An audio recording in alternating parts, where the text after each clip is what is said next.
Hai semuanya, selamat datang di episode Kidung Misteri. Dan cerita kali ini akan membawakan kisah mistis dari salah satu kawan gua yang bernama Sutrisno Hadi alias Bang Bin saat dia melakukan KKN di Sungai Liat, Bangka Belitung.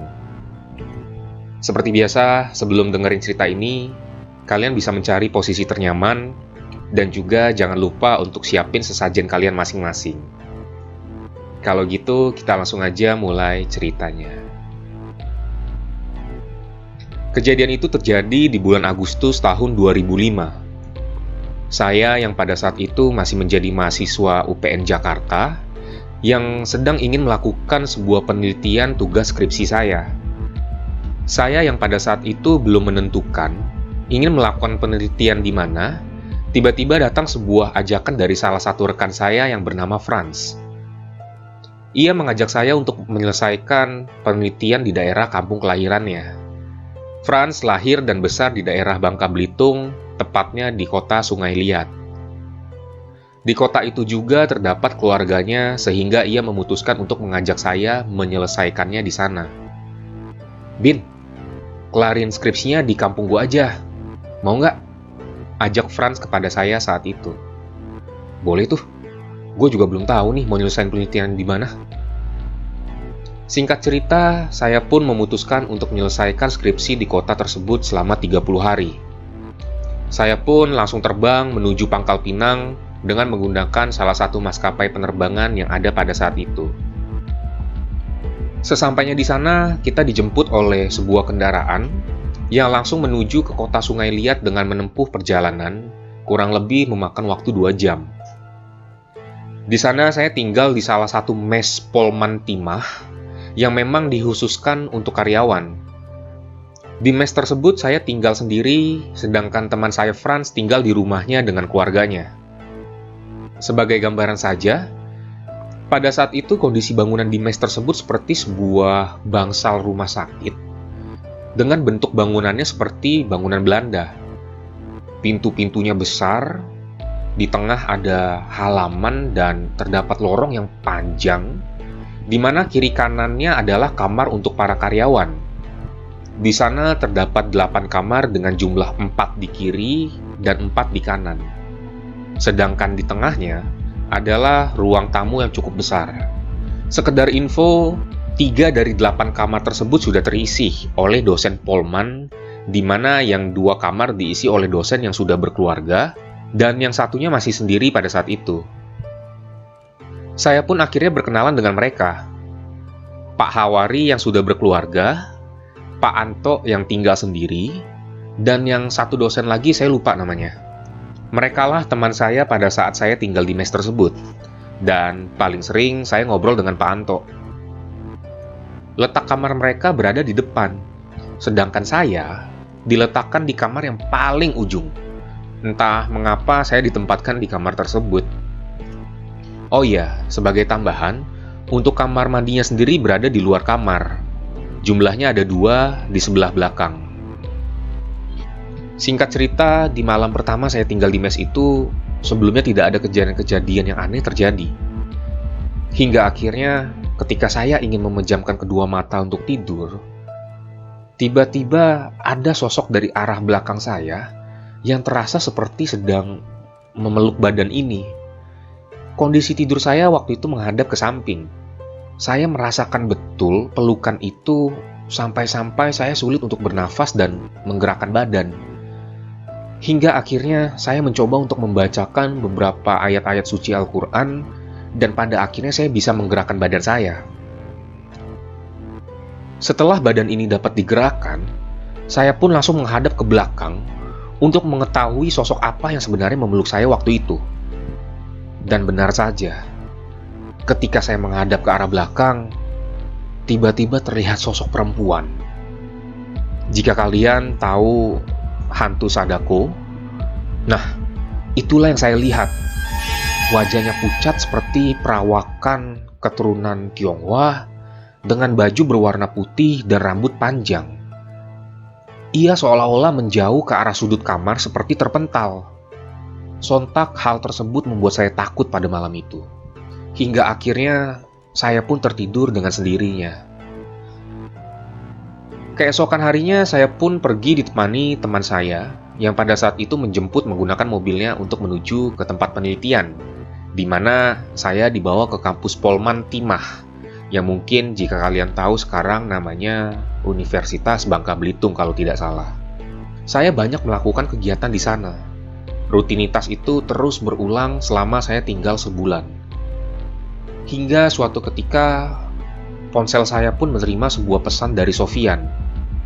Sofian adalah teman saya yang berada di Jakarta. Dia ini bisa dibilang memiliki kemampuan yang saya juga tidak paham. Seperti dia sudah merasakan sesuatu yang berbau mistis seperti apa yang terjadi di malam pertama saya di mes tersebut. "Bin, lu udah diganggu belum?" Isi pesan Sofian kepada saya dengan menggunakan SMS pada saat itu. Saya pun bingung sesaat. Sebenarnya apa maksud dari pesan Sofian kepada saya? Akhirnya saya pun bertanya kepada Sofian. "Diganggu apaan? Biasa aja gue di sini." "Ah, jangan bohong lu. Lu diganggu sama makhluk di sana kan?" Saya pun mengingat-ingat kejadian-kejadian di tempat ini. "Kok lu bisa tahu sih?" tanya saya waktu itu. "Lu hati-hati ya di sana, Bin. Di sana itu tempatnya kerajaan gaib. Kalau lu mau tahu yang mimpin kerajaan itu, sosoknya tinggi, gede, hitam," jelasnya kepada saya. Singkat cerita, Sofian pun memberikan sebuah bacaan kepada saya dan menyuruh ketika saya ingin tidur jangan lupa untuk mengambil air wudhu terlebih dahulu. Saya pun mencoba mengikuti apa suruhannya tersebut. Dan benar saja, ketika saya mencoba menjalankan anjuran itu, gangguan-gangguan yang sebelumnya terjadi mulai berkurang. Seperti tidak adanya lagi suara tangisan yang biasanya saya dengar di hampir setiap malam.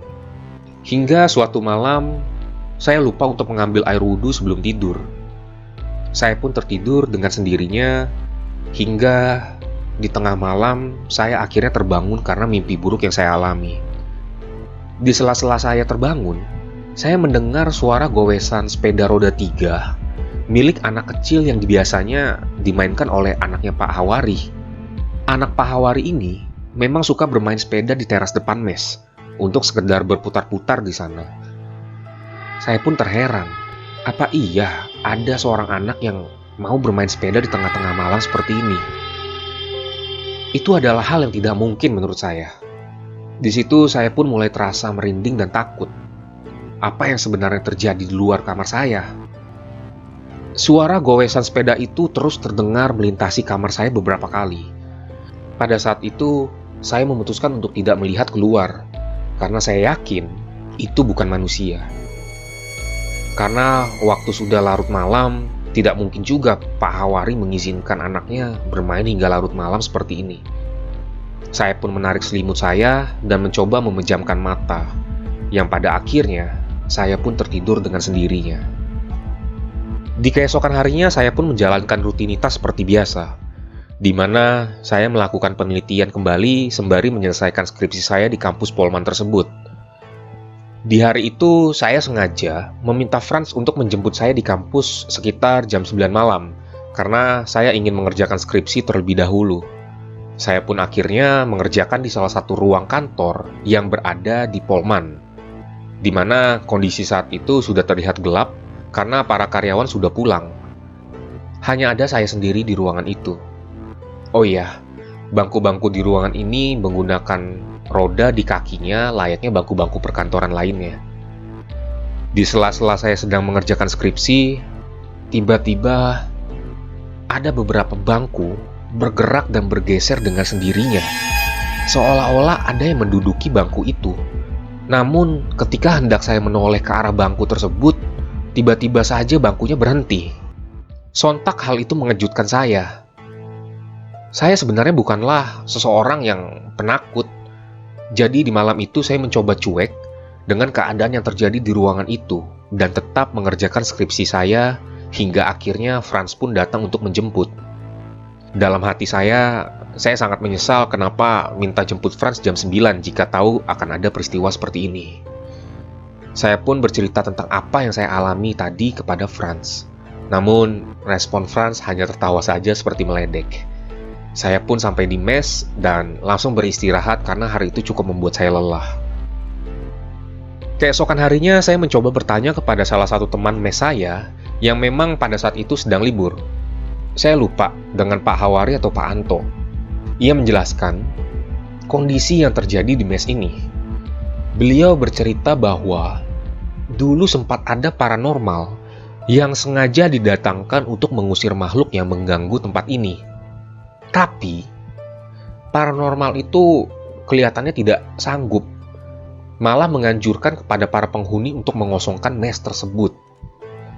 Pak Hiwari pun sempat menceritakan bahwa anaknya yang masih kecil itu pernah diganggu oleh makhluk berbentuk ular besar di kamar mandi dan berteriak mengadu kepada Pak Hiwari.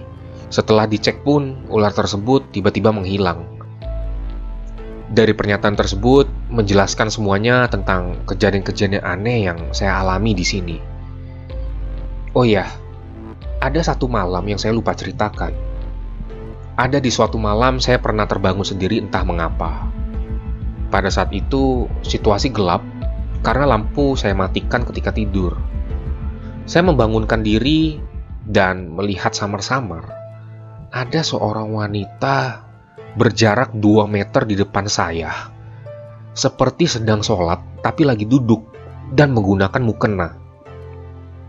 Mukenanya terlihat kusut dan kotor, sepintas seperti perawakan pocong, tapi nggak ada ikatan tali pocongnya.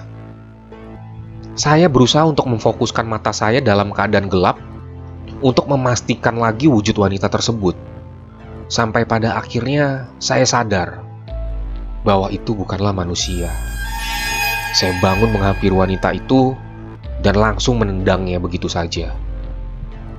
Pada saat saya tendang, wujud tersebut tercerai-berai bagaikan asap, dan seketika saya menyalakan lampu, benar saja, sosok itu sudah menghilang. Beberapa hari sebelum saya pulang ke Jakarta, saya lupa Hamin berapa. Yang jelas saya ingat itu malam Jumat.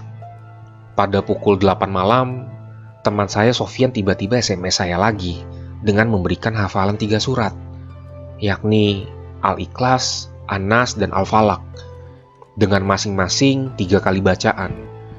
Di SMS itu Sofyan juga bilang ke saya bahwa malam ini aktivitas alam gaib di daerah ini sedang kencang-kencangnya, sampai-sampai dia memberikan saya amalan seperti itu. Selesai saya menerima SMS itu, tiba-tiba listrik mes mati. Saya langsung berpikiran cepat untuk tidak tidur dalam situasi seperti ini. Sehingga saya memutuskan untuk keluar mes dan tidur di masjid yang ada di alun-alun Sungai Liat. Keesokan paginya, saya kembali ke mes, namun pintu mes masih dalam keadaan terkunci. Di momen itu juga, saya mencium bau anyir darah yang begitu pekat. Seketika saya merasa bersyukur karena semalam tidak tidur di mes itu. Entah apa yang akan terjadi kepada saya jika saya memaksakan diri untuk tetap tidur di kamar mes dalam situasi seperti itu. Hingga akhirnya, tidak terasa waktu sebulan pun berlalu dan mengharuskan saya untuk kembali ke Jakarta lagi. Momen-momen KKN saya di Sungai Liat, Bangka Belitung ini tidak akan pernah saya lupakan seumur hidup. Bahkan ketika saya menceritakan kisah ini kembali, saya merasakan ketegangan yang luar biasa hingga bulu kuduk saya berdiri untuk kesekian kalinya, seperti sedang berada dalam situasi yang sama yang pernah saya alami dulu.